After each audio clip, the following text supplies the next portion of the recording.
नमस्कार साथियों, स्वागत है आपके अपने YouTube channel education first information 2.0 में। साथियों, ये वीडियो आपके लिए महत्वपूर्ण होने वाली है क्योंकि इस वीडियो में हम आपके लिए बताने वाले हैं एमए पॉलिटिकल साइंस का फर्स्ट ईयर का third paper. MA political science का फर्स्ट ईयर का थर्ड पेपर इस वीडियो में हम कराएंगे, आपके लिए महत्वपूर्ण क्वेश्चन कराएंगे जो परीक्षा की दृष्टि से अति महत्वपूर्ण होंगे। साथियों, इस बुक का जो पेपर कोड है आपका G270 आपका साथियों पेपर कोड है। इस बुक का G270 साथियों पेपर कोड है। इसके हम महत्वपूर्ण क्वेश्चन, चलिए साथियों वीडियो की स्टार्टिंग करते हैं। बुक का जो नाम है साथियों, बुक का नाम है तुलनात्मक राजनीति, MA first year political science, Chaudhary Charan Singh University Meerut, latest syllabus comparative politics यानी तुलनात्मक राजनीति।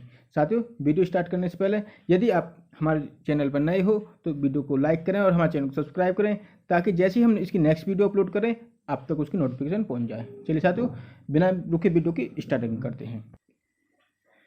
तुलनात्मक राजनीति कॉम्परेटिव पॉलिटिक्स यानी फर्स्ट जो यूनिट है साथियों आपकी, तुलना क्यों और कैसे, उपयोगिता एवं उपागम, संस्थावाद एवं नव संस्थावाद, इसमें हम करने वाले हैं साथियों फर्स्ट यूनिट में।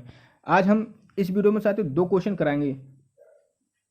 फर्स्ट क्वेश्चन, तुलनात्मक राजनीति को परिभाषित कीजिए, वर्तमान अंतर्राष्ट्रीय परिदृश्य में इसकी उपयोगिता का वर्णन कीजिए। साथियों, इसका उत्तर देखते हैं। तुलनात्मक राजनीति का अर्थ, तुलनात्मक राजनीति का अर्थ साथियों, ये हेडिंग आपको ब्लैक डॉट से डालनी है। तुलनात्मक राजनीति अध्ययन की परंपरा अरस्तु काल से ही चली आ रही है, परंतु इसका अनुशासित एवं वैज्ञानिक अध्ययन 19वीं शताब्दी के उत्तरार्ध से ही हुआ है। प्रमुख रूप से द्वितीय विश्व युद्ध के उपरांत व्यवहारवादी विचारकों ने तुलनात्मक राजनीति को नया आयाम और सुदृढ़ता प्रदान की है। विगत कुछ वर्षों से राजनीतिक अध्ययन में तुलनात्मक विश्लेषण की पद्धति और दृष्टिकोण का प्रयोग जिस गति से बढ़ रहा है, संस्थात्मक तुलनाओं इंस्टीट्यूशनल कंपैरिजन के एक विस्तृत क्षेत्र का मार्ग खुल गया है। परिणाम स्वरूप राजनीति का एक यह तुलनात्मक अध्ययन केवल संरचनात्मक तुलनाओं की सतही कड़ियों the superficial link to structural comparison तक ही सीमित नहीं रहा है, वरन इसके अंतर्गत कबीलों, समुदायों, संघों एवं समूहों और गैर राज्यीय इकाइयों का व्यवहारवादी अध्ययन भी होने लगा है। आधुनिक राजनीतिक वैज्ञानिकों ने राजनीतिक अध्ययन में, आगे देखते हैं साथियों, राजनीतिक व्यवस्था, राजनीतिक संस्कृति, राजनीतिक संरचना, राजनीतिक समाजीकरण एवं राजनीतिक विकास आदि अनेक नई अवधारणाओं का प्रयोग किया है। इन नई अवधारणाओं में राजनीतिक व्यवस्था को आधारभूत अवधारणा माना जाता है क्योंकि अन्य सभी अवधारणाएं इससे संबंध हैं। राजनीतिक व्यवस्था से संबंधित राजनीतिक प्रक्रिया के विभिन्न स्तरों पर तुलनात्मक अध्ययन को हम तुलनात्मक राजनीति कहते हैं। G.K.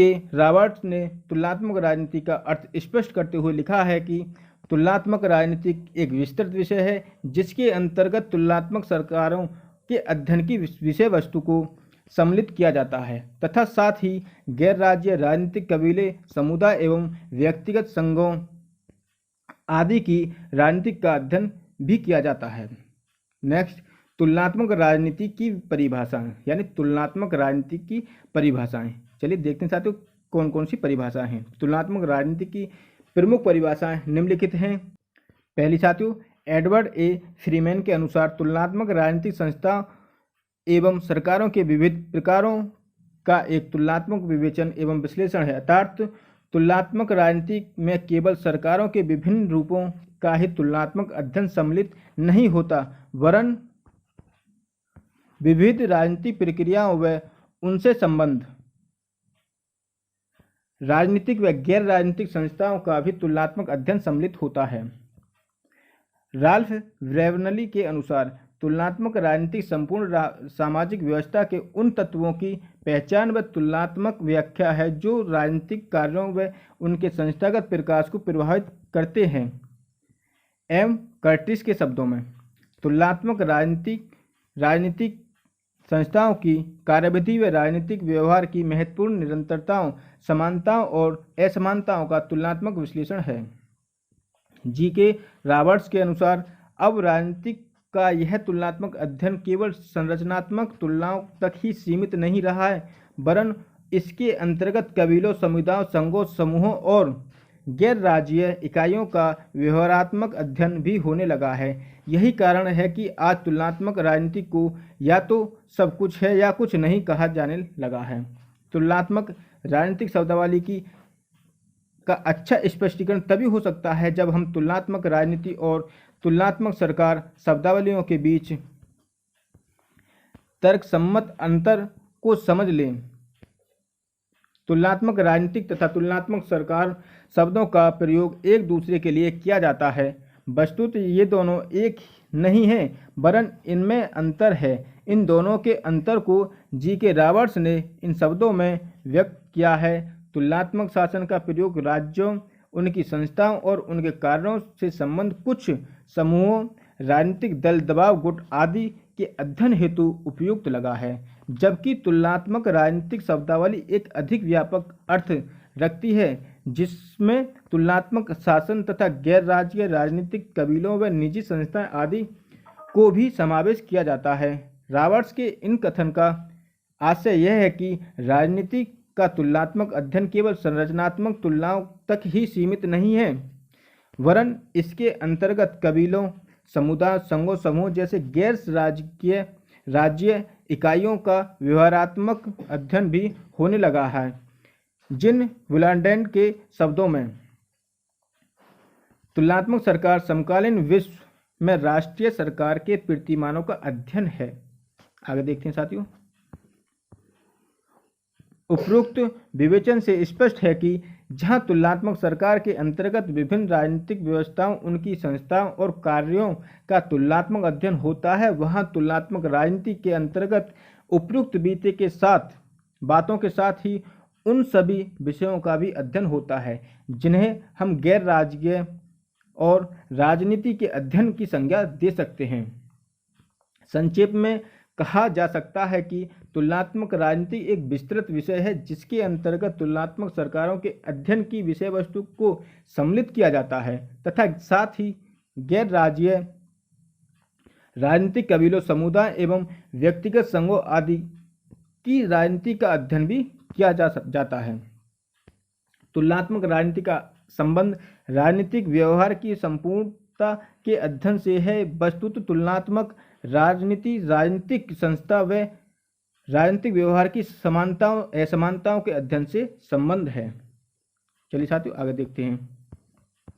अंतर्राष्ट्रीय परिदृश्य में तुलनात्मक राजनीति की उपयोगिता अथवा तुलनात्मक राजनीति महत्व, यानी अंतर्राष्ट्रीय परिदृश्य में तुलनात्मक राजनीति की उपयोगिता अथवा तुलनात्मक राजनीतिक महत्व देखते हैं साथियों। तुलनात्मक राजनीति का अनुशासित एवं वैज्ञानिक अध्ययन पिछली कुछ दशाब्दियों से ही प्रारंभ हुआ है। एम कर्टिस ने इसके महत्व के विषय में लिखा है। तुलनात्मक राजनीति का अध्ययन समसामयिकी राजनीतिक विज्ञान का हृदय। अंतर्राष्ट्रीय परिदृश्य में तुलनात्मक राजनीति की उपयोगिता तथा तुलनात्मक राजनीति के महत्व को निम्नवत स्पष्ट किया जा सकता है। पहला, राजनीति के अध्ययन को वैज्ञानिक बनाना, यानी राजनीतिक के अध्ययन को वैज्ञानिक बनाना। तुलनात्मक राजनीति का अध्ययन राजनीति के अध्ययन को वैज्ञानिक बनाने का प्रयास करता है। अरस्तु के समय से ही विचारक तथा बुद्धिजीवी इस बात का प्रयत्न करते रहे हैं कि राजनीतिक व्यवहार से संबंधित ज्ञान को विज्ञान का स्वरूप प्रदान किया जाए। आगे देखते हैं साथियों। इस प्रयास में तुलनात्मक राजनीति का अध्ययन बहुत उपयोगी सिद्ध हुआ है। तुलनात्मक राजनीतिक अध्ययन इसलिए भी उपयोगी बन जाता है कि विविधता व अनेकता वाले राजनीतिक तथ्य व आंकड़े विभिन्न राजनीतिक प्रक्रियाओं की तुलना से प्राप्त हो सकते हैं। एम कर्टिस के शब्दों में, जब से व्यवहारवादी दृष्टिकोण का प्रचलन हुआ है तब से आज तक राजनीति शास्त्र की वैज्ञानिकता की खोज की आधुनिकतम अभिव्यक्ति एवं तुलनात्मक राजनीतिक अध्ययन में ही पाते हैं। व्यवहारवाद के विकास ने तुलनात्मक राजनीति को महत्वपूर्ण बना दिया है और यह विज्ञान के रूप में राजनीति शास्त्र के व्यापक विकास का अग्रदूत बन गया है।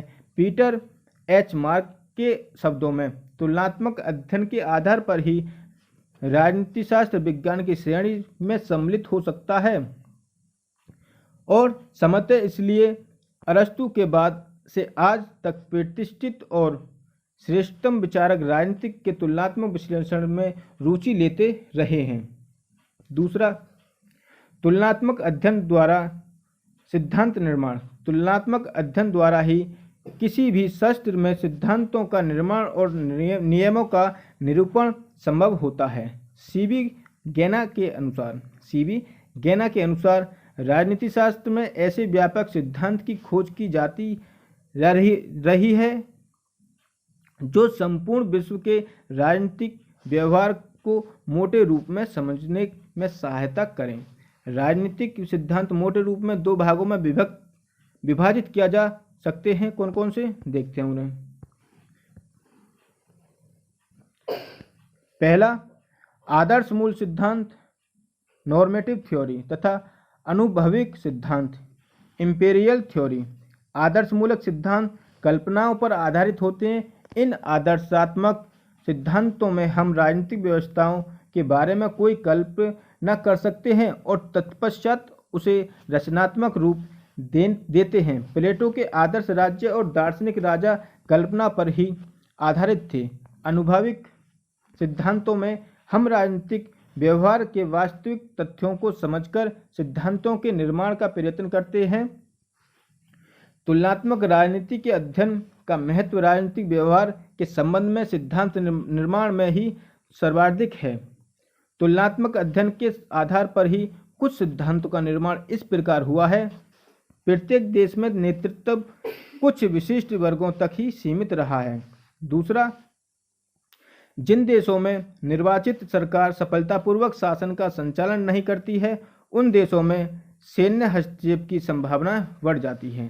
थर्ड, यदि देश में संकट की स्थिति उत्पन्न हो जाती है तो सामूहिक नेतृत्व कुशलतापूर्वक कार्य नहीं कर सकता है। आगे देखते हैं साथियों चौथा पॉइंट की तरफ। किसी भी शासन प्रणाली संसदात्मक तथा अध्यक्षात्मक में संसद की संप्रभुता दृष्टिगोचर नहीं होती है। तुलनात्मक राजनीति से अन्य देशों की राजनीतिक घटनाओं का ज्ञान। तुलनात्मक राजनीति के द्वारा विदेशों में घटित होने वाली घटनाओं की वैज्ञानिक और अनुभविक व्याख्या करने में सहायता प्राप्त होती है। तुलनात्मक अध्ययन के माध्यम से हम अन्य देशों की राजनीतिक संस्थाओं की कार्यप्रणाली के आधार पर अपनी राजनीतिक संस्थाओं का अध्ययन कर सकते हैं। विदेशों की राजनीतिक संस्थाओं और उनके संबंधित राजनीति के अध्ययन में हमारा दृष्टिकोण व्यापक, तुलनात्मक और संतुलित बनता है। चौथा, शासन पद्धति और विचारधारा के संबंध में ज्ञान होना। विभिन्न देशों की शासन पद्धतियाँ उनकी ऐतिहासिक व भौगोलिक दशाओं, सामाजिक, आर्थिक व राजनीतिक संस्थाओं एवं विचारधाराओं से निर्धारित होती हैं। तुलनात्मक राजनीति के द्वारा इस बात का ज्ञान प्राप्त किया जा सकता है कि किसी भी देश में विचारधारा एवं शासन पद्धति में कितना घनिष्ठ संबंध है। आगे देखते हैं साथियों पांचवें पॉइंट की तरफ चलते हैं। यदि साथियों आपको वीडियो पसंद आ रही हो वीडियो को लाइक करें, शेयर करें और हमारे चैनल को सब्सक्राइब करें ताकि साथियों जैसे ही हम नेक्स्ट वीडियो अपलोड करें आप तक उसकी नोटिफिकेशन पहुंच जाए। साथियों सेकंड पेपर में मैं जानता हूं कि आपके पास जो वीडियो पहुंच रही थी वो काफ़ी लेट पहुंची थी। आपका पेपर नज़दीक आ गया लेकिन हमारे द्वारा जो वीडियो पड़ी वो साथियों लेट पड़ी थी। साथियों हमारी तबीयत खराब होने के कारण हम वीडियो नहीं बना पाए, इसलिए आपके पास वो वीडियो लेट पहुंची। साथियों हम आपसे वादा करते हैं जो आने वाले एग्जाम है आपको हम टाइम से पहले संपूर्ण पेपर की वीडियो देते रहेंगे और साथियों ये भी मैं आशा करता हूं कि इसकी आपको वीडियो टाइम से मिलती रहेंगी। चलिए आगे चलते हैं पांचवें पॉइंट पर। राजनीतिक व्यवहार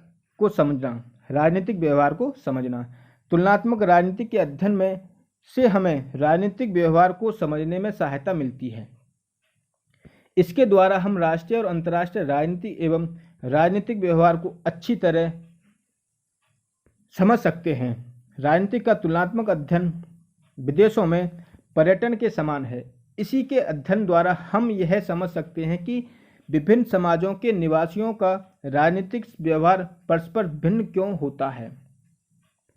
इसी के अध्ययन द्वारा हम राजनीतिक व्यवहार की जटिलताओं को भी समझ सकते हैं। छठा, अन्य देशों की जानकारी को उपयोगी बनाना। राजनीति शास्त्र के उन विद्वानों को जो शासन पद्धति का अध्ययन करते हैं, तुलनात्मक राजनीति के द्वारा अन्य देशों की शासन पद्धति के अध्ययन करने को से उपयोगी जानकारी प्राप्त होती है। तुलनात्मक राजनीति के द्वारा इस जानकारी को व्यवस्थित किया जाता है और उपयोगी बनाया जाता है। सातवां, प्रचलित राजनीतिक सिद्धांतों की पुनः प्रमाणिकता। तुलनात्मक राजनीति के अध्ययन का महत्व इस बात से में भी निहित है कि इसकी सहायता से हम प्रचलित राजनीतिक सिद्धांतों का पुनः परीक्षण करके उनकी प्रमाणिकता की जांच कर सकते हैं। आगे देखते हैं साथियों, इसके अध्ययन द्वारा हम यह भी जान सकते हैं कि अतीत में स्थापित राजनीतिक सिद्धांत वर्तमान की परिस्थितियों में किस सीमा तक मान्य है या मान्य होने चाहिए।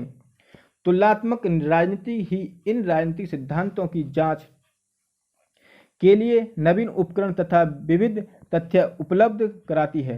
इस प्रकार तुलनात्मक राजनीति द्वारा पुनः परीक्षण से उनकी जांच संभव होती है। आठवां, राजनीतिक विज्ञान के क्षेत्र में विस्तार। राजनीतिक विज्ञान के क्षेत्र में विस्तार।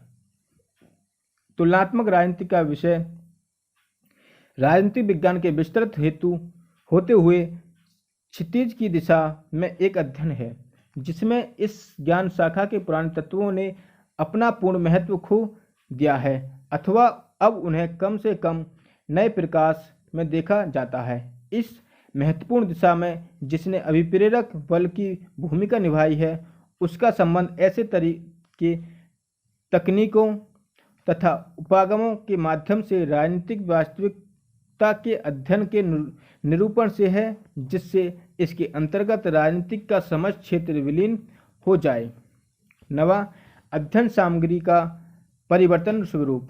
तुलनात्मक राजनीतिक के प्रभाव के कारण राजनीतिक विज्ञान में सरकार नहीं वरन सरकारों का अध्ययन केंद्रीय विषय पर बना है और जिसका निहितार्थ निर्णयों विज्ञान में निर्णयों का निर्माण है, चाहे यह निर्णय संयुक्त राष्ट्र में लिया गया हो अथवा नगर परिषद में व्यापक संघ में हो अथवा पोप की गुप्त सभा में बोर्ड कक्ष में हो अथवा किसी कबीले में।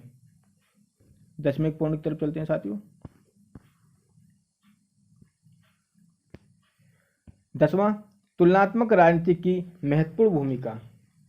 तुलनात्मक राजनीति एक अविरल, कलातीत, सतत, परिवर्तनशील तथा सार्वजनिक कार्यकलाप है, जिसकी महत्वपूर्ण अभिव्यक्ति विषयवस्तुता आने वाले उसका समाधान करने के लिए निर्णय निर्माण करने में महत्वपूर्ण भूमिका निर्वहन करती है। उपयुक्त विवेचन से स्पष्ट है कि तुलनात्मक राजनीति राजनीतिक व्यवहार को समझने, राजनीति शास्त्र को वैज्ञानिकता प्रदान करने तथा सिद्धांतों का निर्माण करने का बहुत महत्वपूर्ण और उपयोगी कार्य करती है। तुलनात्मक राजनीति का अध्ययन विदेशों में पर्यटन के समान है, जिसमें हमें अन्य देशों के विषय में विभिन्न प्रकार की उपयोगी तथा शिक्षाप्रद जानकारी प्राप्त होती है। इसके द्वारा ही राजनीतिक सिद्धांतों की पुनः प्रमाणिकता परखने की विधि प्राप्त होती है। संक्षेप में, तुलनात्मक राजनीति के अध्ययन द्वारा अध्ययनकर्ता में आलोचनात्मक मूल्यांकन करने की प्रवृत्ति उत्पन्न होती है और वह एक वैज्ञानिक की भांति कार्य करता है। तुलनात्मक राजनीति का महत्व राजनीतिक व्यवहार को समझने में, राजनीति शास्त्र को विज्ञान बनाने में, अनुभविक अध्ययनों की औचित्य पर प्रमाणिकता परखने में निहित है। साथियों, ये था आपका फर्स्ट क्वेश्चन। यदि साथियों आपको वीडियो पसंद आई हो तो वीडियो को लाइक करें, शेयर करें और हमारे चैनल को सब्सक्राइब करें, ताकि नेक्स्ट वीडियो जैसे ही अपलोड हो आप तक उसकी नोटिफिकेशन पहुंच जाए। साथियों हम प्रत्येक वीडियो में 2 क्वेश्चन लिया करेंगे। साथियों अब क्वेश्चन 2 की तरफ चलते हैं। राजनीति विज्ञान में तुलनात्मक अथवा तुलनात्मक पद्धति का प्रयोग क्यों और कैसे किया जाता है, विवेचना कीजिए। उत्तर, तुलनात्मक पद्धति का प्रयोग राजनीति शास्त्र के अध्ययन में राजनीति शास्त्र के जनक अरस्तु के समय से होता आया है। Cicero, Polybius, Tacitus, Machiavelli, Montesquieu, Tocqueville, वेजहार्ट, सर हेनरी मैन तथा व्राइस इत्यादि अनेक राजनीतिक दार्शनिक व राजनीति शास्त्रों ने अपने अध्ययन में इस पद्धति का उपयोग किया है। इस पद्धति के प्रयोग से अध्ययनकर्ता विभिन्न राज्यों, उनके संगठनों, उनकी नीतियों एवं कार्यकलापों का तुलनात्मक अध्ययन करता है और इस प्रकार की तुलनाओं के आधार पर राजनीतिक निष्कर्ष निकालने का प्रयत्न करता है। परंतु द्वितीय विश्व युद्ध से पहले के राजनीति शास्त्रों द्वारा तुलनात्मक पद्धति का प्रयोग अतीत व प्रचलित राजनीतिक व्यवस्थाओं की परंपरा, तुलना करने के आदर्श प्रकार या राजनीतिक इतिहास की प्रगतिशील शक्तियों की खोज करने तक ही सीमित रहा था। उन्होंने इस पद्धति का प्रयोग ऐसी सामान्य धारा, जनरल करंट की खोज करने में किया जो सभी संविधानों में प्रवाहित होती है और जिस पर अनुभव के अनुमोदन की छाप लग गई हो। इस प्रकार सन 1945 तक इस पद्धति का प्रयोग राजनीतिक व्यवस्थाओं, आगे देखते हैं साथियों, की औपचारिक, कानूनी व संवैधानिक तुलनाओं तक ही सीमित रहा। यद्यपि युद्ध के बाद तुलनात्मक विश्लेषणों में भी तुलनात्मक पद्धति का मूलतः वह तार्किक यानी लॉजिकल क्रम प्रयोग में आता रहा है, फिर भी एशिया व अफ्रीका के नवोदित राज्यों के कारण राजनीतिक व्यवस्थाओं की अनेकता, विचित्रता ने तथा तुलना के प्रयत्नों और विश्लेषण उपकरणों के परिष्करण ने तुलनात्मक पद्धति के प्रयोग को परामर्जित कर दिया है। तुलनात्मक पद्धति। अब तुलनात्मक पद्धति किसी राजनीतिक व्यवस्था की किसी अन्य राजनीतिक व्यवस्था से यांत्रिक तुलना, मैकेनिकल कंपैरिजन मात्र नहीं मानी जाती। अब इसका प्रयोग सार्वजनिक प्रक्रिया, क्रिएटिव प्रोसेस के रूप में इस प्रकार से होता है जिससे तुलनाएं अधिक अर्थपूर्ण बनाई जा सके। सामाजिक विज्ञानों में यांत्रिक की तुलना किसी अर्थपूर्ण निष्कर्ष तक नहीं पहुंच सकती। जैसे भारत के प्रधानमंत्री की भारत के किसी गांव की पंचायत के सरपंच से तुलना की जाए तो यह तुलना केवल यांत्रिकी हो सकती है। ऐसी तुलना से न तो प्रधानमंत्री के बारे में और न ही सरपंच के बारे में कोई अर्थपूर्ण निष्कर्ष निकाला जा सकता है। अब तुलनात्मक पद्धति का प्रयोग विशेष अर्थों में होने लगा है। यह एक सृजनात्मक प्रक्रिया के रूप में देखी जाने लगी है, पर इस नए अर्थ में इसका प्रयोग बहुत कठिन बन गया है, क्योंकि सामाजिक विज्ञानों में तुल्य घटनाओं का अपना प्रतिरूप होता है। यही कारण है कि सामाजिक विज्ञानों में इस पद्धति का उपयोग अधिक प्रेरक, चुनौतीपूर्ण, साथ ही फलदायक बन गया है। अरेंड लिजफार्ट ने इस पद्धति की परिभाषा करते हुए लिखा है, तुलनात्मक पद्धति अन्य सभी परिवर्त्यों को स्थिर रखते हुए दो या अधिक परिवर्त्यों के बीच सामान्य अनुभाविक संबंध की स्थापना करने की विधि है। अर्थात तुलनात्मक पद्धति सामान्य अनुभाविक प्रतिस्थापनाएं स्थापित करने की आधारभूत पद्धतियों में से एक है। आर्थर एंड कालबर्ग ने इस पद्धति की संक्षिप्त परिभाषा की है। वह तुलनात्मक पद्धति को मापन एक रूप, फॉर्मल मीजरमेंट मात्र मानता है। लासवेल और आमंड ने तुलनात्मक पद्धति को वैज्ञानिक पद्धति कहकर परिभाषित किया है। लासवेल के अनुसार तुलनात्मक पद्धति वैज्ञानिक पद्धति से भिन्न हो ही नहीं सकती। उसकी मान्यता ही राजनीतिक घटनाओं पर वैज्ञानिक दृष्टिकोण रखने वाले किसी भी व्यक्ति के लिए एक स्वतंत्र व पृथक तुलनात्मक, आगे देखते हैं साथियों, पद्धति अनावश्यक है।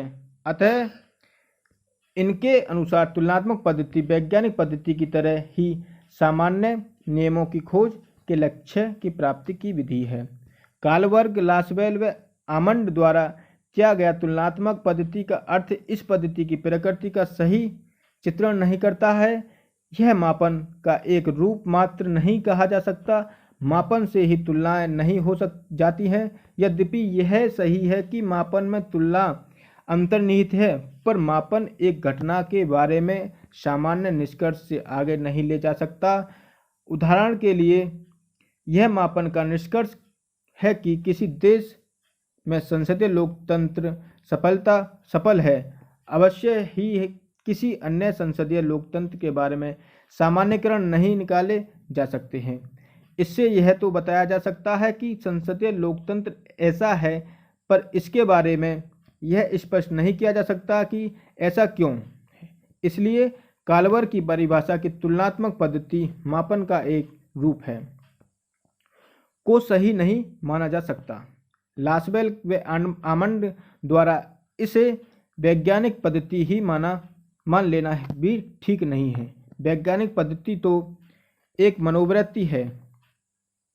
यह व्यवस्थित पर्यवेक्षण, वर्गीकरण और आंकड़ों की व्यवस्था है जिसमें तुलना भी होती हो। यह आवश्यक नहीं है जैसे किसी देश की व्यवस्थापिका का वैज्ञानिक पद्धति से अध्ययन संभव नहीं है। इस पद्धति के द्वारा अध्ययन तभी होगा जब किसी अन्य देश, आगे देखते हैं साथियों, देश की व्यवस्थापिका इसकी तुलना की जाए। अतः तुलनात्मक पद्धति व वैज्ञानिक पद्धति को एक ही नहीं माना जा सकता।